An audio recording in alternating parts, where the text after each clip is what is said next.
হরে কৃষ্ণ কৃষ্ণ কৃষ্ণ হরে হরে, হরে রাম রাম রাম হরে হরে। আপনারা সবাই কেমন আছেন? আসছে আগামী 14ই ফাল্গুন, 27 ফেব্রুয়ারি শুক্রবার, গৌর একাদশী তিথি। তারিখ মনে রাখবেন, আসছে আগামী 14ই ফাল্গুন, 27শে ফেব্রুয়ারি শুক্রবার, গৌর একাদশী বা আমলকি একাদশী বলা হয় এটাকে। সেই একাদশীর পালন হচ্ছে 15ই ফাল্গুন, 28 ফেব্রুয়ারি শনিবার, সকাল 6টা 5 মিনিট হইতে 9টা 55 মিনিটের ভিতরে পালন করিবেন। তো অনেকজন আমাকে ফোন করে বলেন যে আমরা একাদশী করছি, একাদশীর দিন কি আমরা রুটি নিতে পারি? তো একাদশীর দিনে তো কোনো অবস্থায় রুটি নেওয়া যাবে না। পঞ্চরবিশিষ্য বর্জন, আমি আগে অনেককে বলেছি যে পঞ্চরবিশিষ্য মানে ধান থেকে যা যা হয়, চাউল, চিড়া, মুড়ি, এগুলা কোনো কিছুই আপনারা গ্রহণ করতে পারবেন না। শস্য থেকে যত প্রকার তেল হয় একাদশীর দিনে বর্জন করতে হবে, পঞ্চরবিশিষ্যতে পড়ে। গম থেকে যা যা হয়, আটা, ময়দা, এগুলা, জব থেকে যা যা হয়, যেমন সুজি টুজি, এই ধরনের যা কিছু হয়। তারপরে যত প্রকার ডাইল আছে, সর্বপ্রকার ডাইল বর্জন করতে হবে একাদশী তিথিতে, কোনো অবস্থায় এগুলা গ্রহণ করা যাবে না। কারণ হচ্ছে একাদশী তিথিতে সেই পাপ পুরুষ ভগবানের কৃপা বলে, অনাদিরাদি গোবিন্দ ভগবান শ্রীকৃষ্ণের কৃপা বলে, সেই পাপ পুরুষ ওই একাদশীর দিন সেই পঞ্চরবিশস্যের ভিতরে প্রবেশ করে। তাই একাদশী তিথিতে পঞ্চরবিশস্য সাধুগুরু বৈষ্ণব বা মুনি ঋষিরা আমাদের মহাজনদের পদে বা গ্রন্থতে লিখেছেন যে একাদশীর দিন পঞ্চরবিশস্য বর্জন। কারণ সেই দিন যদি আমরা সেই পঞ্চরবিশস্য আহার গ্রহণ করি, তাহলে সেই পঞ্চরবিশস্যতে পাপ পুরুষ প্রবেশ করে এবং তার সাথে আমাদের ভিতরেও সেই পাপ পুরুষ প্রবেশ করবে এবং করে আমাদেরকে দিয়ে নানান ধরনের পাপ কার্যে আমাদেরকে ব্রতী করবে। তাই আপনাদের কাছে অনুরোধ রাখি যে পঞ্চরবিশস্য বর্জন করে আপনারা অনুকল্প পান নির্জলা করুন, অতি উত্তম। যদি অসম্ভব হয় তাহলে সজলা করুন, তাও যদি অসুবিধা হয় তাহলে সফলা করুন, সফলাও যদি অসুবিধা হয় তাহলে অনুকল্প করুন। ইভেন কি আমাদের সরগোস্বামী পাদ শ্রী শ্রী হরিভক্তি বিলাসে বিধান দিয়েছেন যে যদি কারো মনে একান্ত ইচ্ছা থাকে যে না আমি একাদশী করব, কিন্তু শারীরিক দিক দিয়ে উনি অপারক, শরীর দ্বারা ওনার শরীর সাপোর্ট করছে না একাদশী ব্রত করবেন, কিন্তু ওনার মন থেকে উনি একাদশী করবেন, তাহলে সেই জন্য ওনার জন্য ব্যবস্থা দেওয়া হয়েছে যে না, উনি হবিষণ্য গ্রহণ করেও একাদশী করবেন। তা চলুন আমরা আমলকি একাদশী কোথা থেকে এলো, কিভাবে এলো, আমলকি একাদশীর মাহাত্ম্য কি, সেটা আমাদের সনাতন ধর্মে গ্রন্থগুলাতে কি লেখা হয়েছে, আমাদের সনাতন শাস্ত্রে বৈদিক মুনি ঋষিরা বা শ্রীকৃষ্ণ দ্বৈপায়ন বেদব্যাস কোন গ্রন্থে সেই আমলকি একাদশীর কি মাহাত্ম্য বলেছেন এবং কাকে বলেছেন, কিভাবে করার জন্য বলেছেন, শাস্ত্রীয় বিধান উক্ত, সেটা আমরা দেখে নেই। কে কি বলল সেটা আমাদের দেখার প্রয়োজন নাই বা সেটা আমাদের বিষয়ও না। আমাদের বিষয় হচ্ছে আমরা সনাতন ধর্মকে আমরা ফলো করব, সনাতন ধর্মের গ্রন্থ পুরাণ বেদ সেইগুলা কি বলছে সেটা আমাদের ফলো করা। তা ঠিক আছে, হরে কৃষ্ণ, চলুন আমরা দেখে নেই যে সেই একাদশী কিভাবে হয়। আপনাদেরকে আবার তারিখটা আমি অবগত করাচ্ছি। 14 ফাল্গুন, 27 ফেব্রুয়ারি শুক্রবার হচ্ছে আমলকি একাদশী। সেদিন আমরা একাদশী ব্রত করব এবং 15ই ফাল্গুন, 28শে ফেব্রুয়ারি শনিবার আমরা সেই একাদশী ব্রতের পালন করব সকাল 6টা 5 মিনিট হইতে 9টা 55 মিনিটের ভিতরে। হরে কৃষ্ণ, রাধে রাধে। যদি আপনাদের কোনো অসুবিধা হয় তাহলে আমার সঙ্গে যোগাযোগ করবেন। তারপরে আবার আসছে আমাদের গৌর পূর্ণিমা, গৌর জয়ন্তী। সেটা গৌর জয়ন্তী বা গৌর পূর্ণিমাও আমাদের একটা বিশেষ শুভ, বিশেষ মারাত্মক পর্ব, যে গৌর মহাপ্রভুর কারণে আজকে আমরা হরিনাম পেয়েছি। সেই গৌরাঙ্গ মহাপ্রভুর আবির্ভাব তিথি সামনেই আসছে, গৌর জয়ন্তী। সেদিন আবার গ্রহণও আছে। যদি সময় পাওয়া যায় তাহলে নিশ্চয়ই সেইটা বিষয়ে একটা ভিডিও আলোচনা করা যাবে। হরে কৃষ্ণ। তাহলে আসুন আমরা আমলকি একাদশী সম্বন্ধে শাস্ত্রীয় বিধান কি লেখা আছে তা একটু গ্রন্থ থেকে দেখে নেই। হরে কৃষ্ণ। ফাল্গুনী শুক্লপক্ষিয়া আমলকি একাদশী। প্রথমে লিখেছেন ব্রহ্মচারী গৃহস্থী বা সন্ন্যাস বামপক্ষক একাদশ্যাং হি ভুঞ্জন গোমাংসং খাদয়ন্তি হি। বাহ, বড় মারাত্মক কথা বলেছেন শুরুতেই একাদশীর মাহাত্ম্যতে। বলছেন ব্রহ্মচারী হন, গৃহস্থই হন, বামপ্রস্থই হন, বা অথবা যে কেউ হন না কেন, একাদশী ব্রত পরিত্যাগ করিয়া যদি একাদশী দিনে অন্ন ভোজন করেন, একাদশী দিনে অন্ন গোমাংস তুল্য অপবিত্র, গোমাংস ভক্ষণে যে পাপ হয়, একাদশীতে অন্ন ভোজনে সেই পাপ ও ফল উপভোগ করিতে হয়, নরক গমন করিতে হয়। তা তো বুঝলাম। এখন এটা কে বলেছেন? এটা মানবো কেন? এটা কে বলেছেন? যিনি বলেছেন তিনি কি সঠিক? এখন দেখা যাচ্ছে যে সেটা কোথা থেকে এসছে? ব্রহ্মাণ্ড পুরাণ। ব্রহ্মাণ্ড পুরাণে এই ফাল্গুনীয় শুক্লপক্ষিয়া আমলকি একাদশীর মাহাত্ম্য কথা মানদাতা ও বৈশিষ্ট্য সংবাদে বর্ণিত আছে। ব্রহ্মাণ্ড পুরাণ, যে ব্রহ্মাণ্ড পুরাণ স্বয়ং ব্রহ্মা লিখেছিলেন ব্রহ্মাণ্ড পুরাণ, এবং ব্রহ্মাণ্ড পুরাণে একটা শ্লোক আছে, খুবই ইন্টারেস্টেড শ্লোক, আমরা সবাই পড়ি জানিও। ঈশ্বর পরম কৃষ্ণ সচ্চিদ আনন্দ বিগ্রহ অনাদির আদি গোবিন্দ সর্বকারণ কারণম। সেই ব্রহ্মাণ্ড পুরাণে আমরা দেখতে পাই যে মানদাতা এবং বৈশিষ্ট্য ঋষি বৈশিষ্ট্য যে শ্লোক বলেছিলেন সেটা হচ্ছে যে একাদশীর দিনে যদি কেউ অন্ন গ্রহণ করে তাহলে সেটা গোমাংস তুল্য হয়। হরে কৃষ্ণ। এবার আমরা বিস্তারিত পড়ি। বলছেন যুধিষ্ঠির বললেন, হে কৃষ্ণ, মহাফলদাতা বিজয়া একাদশীর কথা শুনলাম। মানে আমাদের আগে যে একাদশীটা গেছে সেটা হচ্ছে মহাবিজয়া একাদশী ছিল। সেই একাদশীর কথা উনি বলছেন যে আমি শুনলাম সেই একাদশীর কথা। এখন ফাল্গুন মাসের শুক্লপক্ষের একাদশী যে নামে বিখ্যাত তাহা বর্ণন করুন। এই যে ফাল্গুন মাসে যে 14 তারিখ একাদশী হবে সেটার নাম কি এবং সবিস্তারে সেটা বর্ণনা করুন। শ্রীকৃষ্ণ বললেন, হে মহাভাগ যুধিষ্ঠির, মানদাতার প্রশ্নের উত্তরে মহাত্মা বৈশিষ্ট্য এই একাদশীর মহিমা কীর্তন করেছিলেন। আপনার কাছে এখন আমি সেই কথাই বলছি। রাজা মানদাতা, ভাগবতে মানদাতার স্টোরি আছে, সৌবরী ঋষির কাহিনী আছে। ভাগবত পড়লে আপনারা মানদাতা জানবেন, এবং অনেকেই মানদাতার উদাহরণ দেন বা দোহাই দেন যে সেই মানদাতার আমল থেকে দোহাই দেন, কিন্তু সেই মানদাতা সঠিকভাবে কে তা যদি জানতে হয় তাহলে মানদাতা একজন রাজা ছিলেন, ওনার 50টা কন্যা ছিল, কন্যা সন্তানও ছিল। ওনার সম্বন্ধে জানতে হলে আপনারা ভাগবতের সৌবরী ঋষির কাহিনী অবশ্যই পড়ে নেবেন, দেখে নেবেন।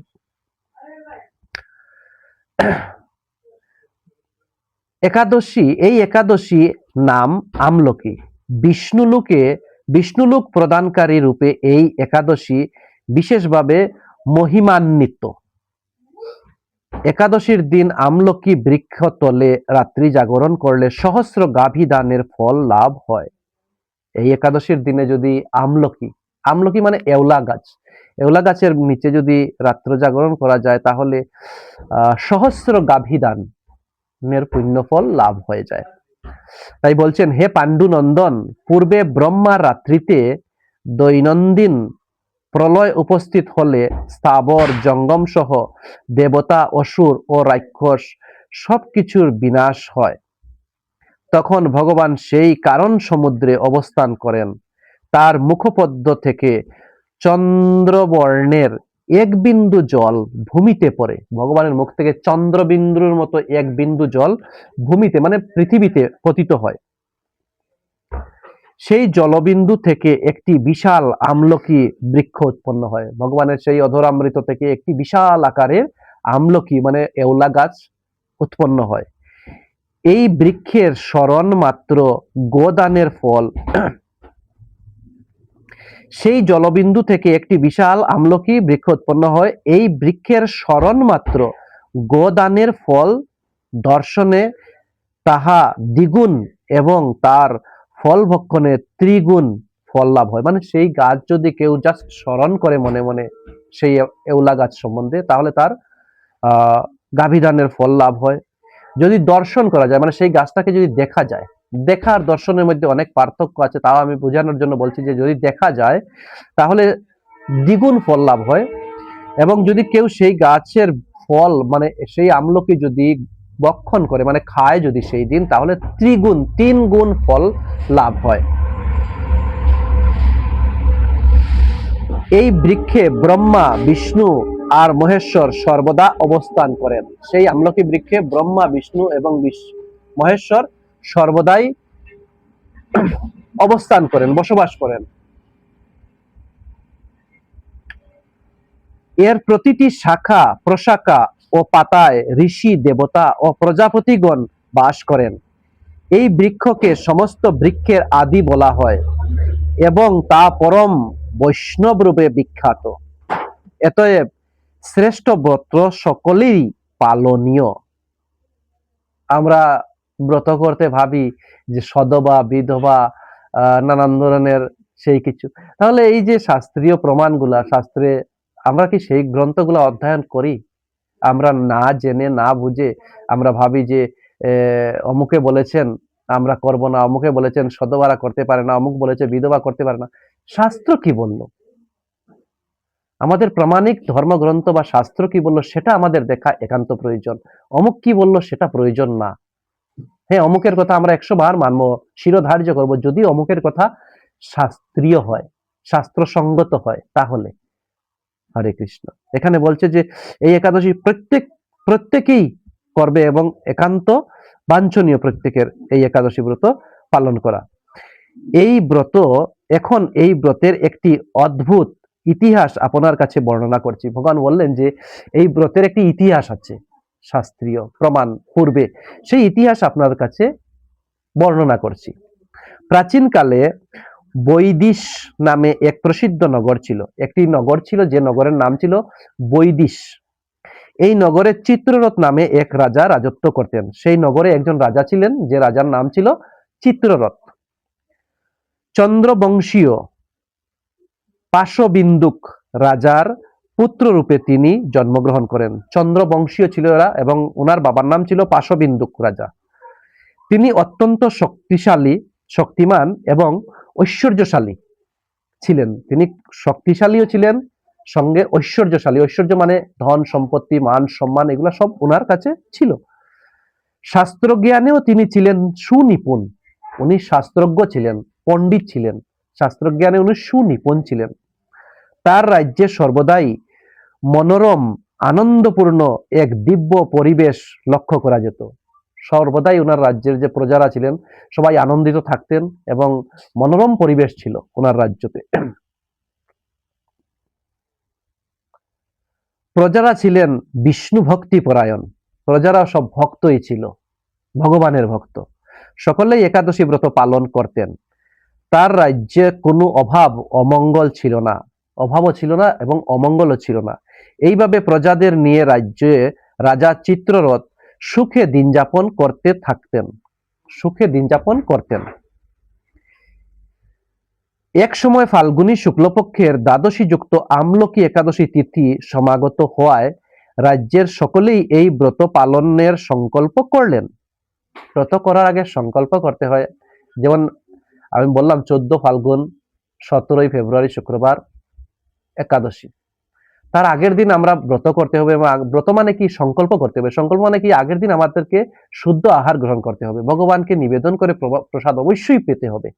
আমরা আগের দিন যা ইচ্ছা তা খেলাম আর পরের দিন একাদশী করে নিলাম না, এরকম হবে না, এরকম শাস্ত্রে হয় না। তাই আগের দিন সংকল্পিত হতে হয়, ব্রতী হতে হয়। কালকের জন্য আমি প্রস্তুত হব, এটা হচ্ছে প্রস্তুত হওয়া।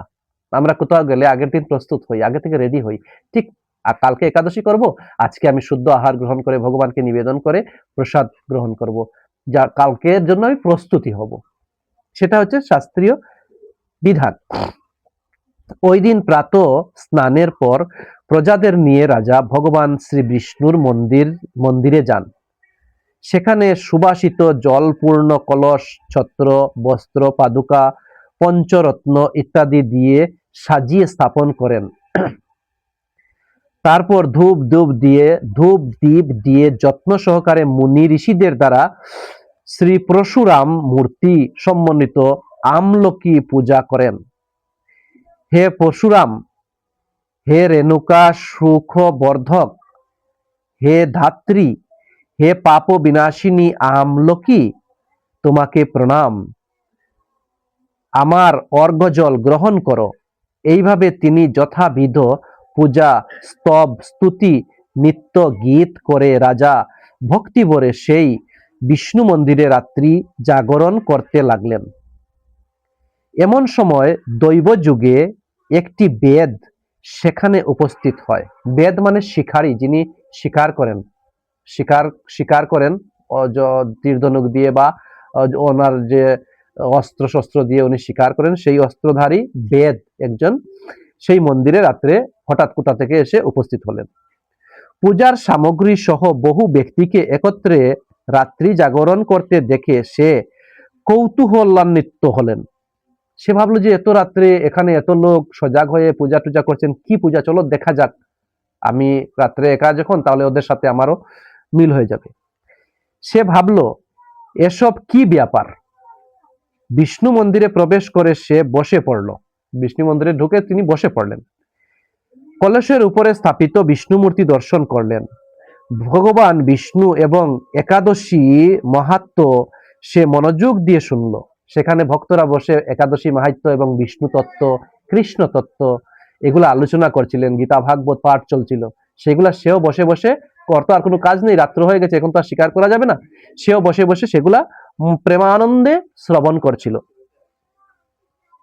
ভগবান বিষ্ণু এবং একাদশীর মাহাত্ম্য সে মনোযোগ দিয়ে শুনল। সারাদিন এই ব্যাদ কিছুই আহার করেনি। সারাদিন সে শিকারের জন্য বেরিয়েছিল, সে আর আহার গ্রহণ করতে পারেনি। এইভাবে ক্ষুধায় কাতর হয়ে সেখানে সে রাত্রি জাগরণ করলো। ক্ষুধার্ত হয়ে, ক্ষুধার অবস্থায় ঘুম আসে না, তা সে সবের সাথে সারা রাত্র সেখানে জাগরণ করলো। পরদিন প্রজাসহ রাজা নগরের দিকে যাত্রা করলেন। সেই বেদও তার গৃহে ফিরে গেল।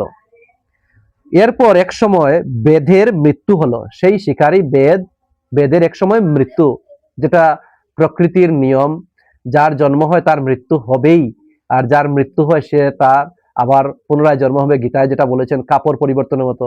তবে আমরা সেটা ভুলে গেছি। আমরা অনেক লোক ভাবি যে আমাদের বোধহয় আর মৃত্যু হবে না, আমরা এই সংসারে এসেছি, খাও দাও ফুর্তি করো আনন্দ করো, আমরা ফুর্তি করার জন্য এসেছি, আমরা বোধহয় আর মরবো না। কিন্তু বিধির বিধান অনুযায়ী কালের কলাল গেছে, আমাদের একদিন সবাইকে এই পৃথিবী ছেড়ে চলে যেতে হবে। আমাকেও একদিন পৃথিবী ছেড়ে যেতে হবে, জানি না কবে যাব, তবে দিন পাক্কা আছে, একদিন যেতেই হবে। ঠিক সবাইকে একদিন যেতে হবে, কিন্তু আমরা দুর্ভাগ্য, আমরা ভগবানের আইনকে মানতে পারি না।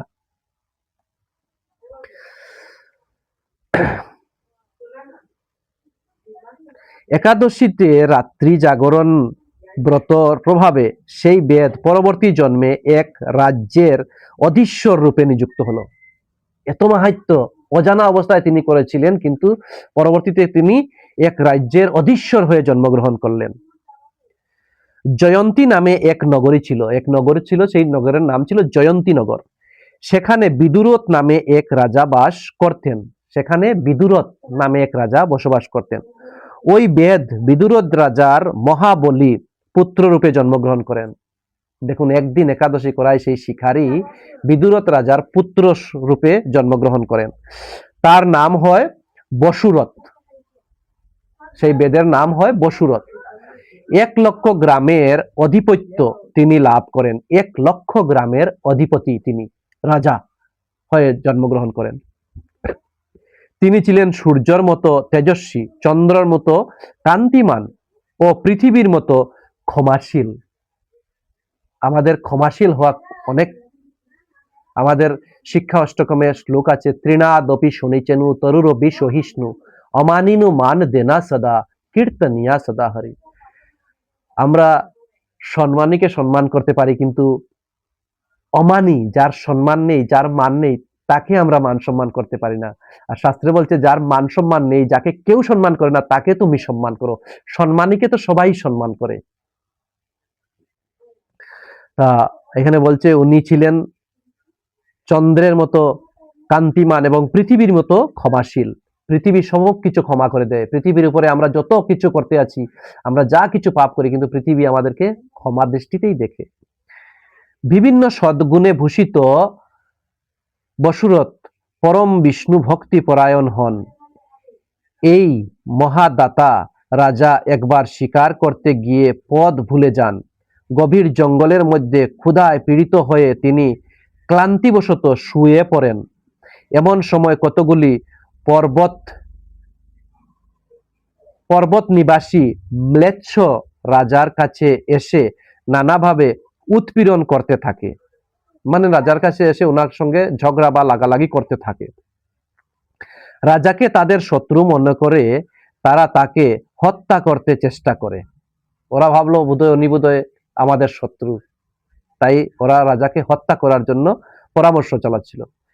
পূর্বে এই রাজা আমাদের পিতা মাতা পুত্র পৌত্র সবাইকে মেরে ফেলেছে। এরা ভাবছে যে পূর্বে বোধহয় এই রাজাই আমাদের সবাইকে মেরে ফেলেছে। পূর্বে এই রাজা আমাদের পিতা মাতা পুত্র পৌত্র সবাইকে মেরে ফেলেছে, আমাদের গৃহ ছাড়া করেছে। এইরকম বলতে বলতে ম্লেচ্ছরা রাজাকে হত্যা করতে উদ্যত হলো। তারা বিভিন্ন অস্ত্র শস্ত্রে তাকে আঘাত করতে থাকে, কিন্তু আশ্চর্যের বিষয় তাদের সকল প্রচেষ্টা ব্যর্থ হয়। রাজার কোনো ক্ষতি তারা সাধন করতে পারেনি।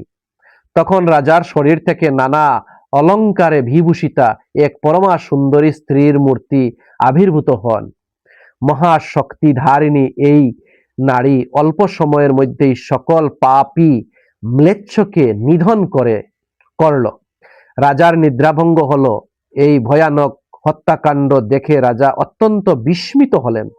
তিনি বলতে লাগলেন, আহা, আমার শত্রুদের হত্যা করে কে আমার প্রাণ রক্ষা করলো? এমন কৃপালু কে আছো? আমি তার প্রতি আমার কৃতজ্ঞতা প্রকাশ করছি। এমন সময় দৈববাণী হলো, ভগবান কেশব ব্যতীত শরণাগতকে রক্ষা করার আর কে আছে? তিনি শরণাগতের পালক। দৈববাণী শুনে তিনি ভক্তিযুক্ত চিত্তে গৃহে ফিরে এলেন। তারপর প্রজাসহ মহাসুখে ইন্দ্রের মতো নিষ্কণ্টক রাজ্য ভোগ করতে লাগলেন। মুনি বৈশিষ্ট্য বললেন, হে রাজন, যে মানুষ এই পরম উত্তম আমলকি একাদশী ব্রত পালন করেন তিনি নিঃসন্দেহে বিষ্ণুলোক প্রাপ্ত হন। তা আমরা একাদশী মাহাত্ম্য থেকে জানতে পারলাম যে এই একাদশী যদি কেউ শুদ্ধভাবে পালন করতে পারে তাহলে নিঃসন্দেহে সেই ব্যক্তি বিষ্ণুলোক প্রাপ্ত হয়, বিষ্ণুলোক যাওয়ার ব্যবস্থা হয়ে যায়। তা আমরা শাস্ত্রীয় ব্রহ্মাণ্ড পুরাণ থেকে আমরা জানতে পারলাম। আপনাদের যদি কনফিউশন থাকে তাহলে ব্রহ্মাণ্ড পুরাণ দেখে নিন, কোনো অসুবিধা নেই। তবুও আমি বলবো আপনাদের কাছে করজোরে বলবো যে আপনারা একাদশী ব্রত ত্যাগ করবেন না, একাদশী ব্রত করুন। দেখুন ব্রতর মধ্যে একাদশী ব্রত এই সপ্তাহিয়া উত্তম ব্রত, সব থেকে উচ্চতর ব্রত। বাকি ব্রত করলে হয়তো ফল হতে পারে, বাকি ব্রত যদি আমরা করি তাহলে হয়তো কোনো পূর্ণ লাভ হতে পারে, না করলে পাপ হবে না। কিন্তু একাদশী ব্রত না করলে পাপ হবে, কারণ একাদশীর ব্রতের দিন ওই পাপ পুরুষগুলা পঞ্চরবিশিষ্যতে প্রবেশ করে এবং সেই পঞ্চরবিশিষ্য আমরা পাবো। হয়তো আমাদের মাঝে অনেক লোক বলতে পারে যে আমার ঘরে চাউল আছে, কেন খাবো না? ভাই, আজকাল যে অবস্থা, রোগ বিয়োগ বেড়েছে অনেক কিছু, তাই আপনারা দয়া করে ভগবানের আইনকে ফলো করুন, ভগবানের আইনকে মানুন, শাস্ত্র মানুন, ছোটদেরকে বুঝান, সন্তানদেরকে বুঝান। আর বিশেষ কি, যদি কোনো অসুবিধা হয়, আমার কথা থেকে যদি কারো কোনো কষ্ট লেগে থাকে তাহলে আমি ক্ষমা চাচ্ছি। কিছু জানার থাকে নিশ্চয়ই কমেন্টস করবেন, ফোন নাম্বার দেওয়া আছে, ফোন করবেন। চ্যানেলটি যদি ভালো লাগে, ভিডিওটি যদি ভালো লাগে থাকে তাহলে নিশ্চয়ই লাইক করবেন, কমেন্টস করবেন, সাবস্ক্রাইব করবেন। আর বিশেষ কি, সবাই ভালো থাকুন, সবাই একাদশী ব্রত পালন করুন। হরে কৃষ্ণ কৃষ্ণ কৃষ্ণ হরে হরে, হরে রাম রাম রাম হরে হরে।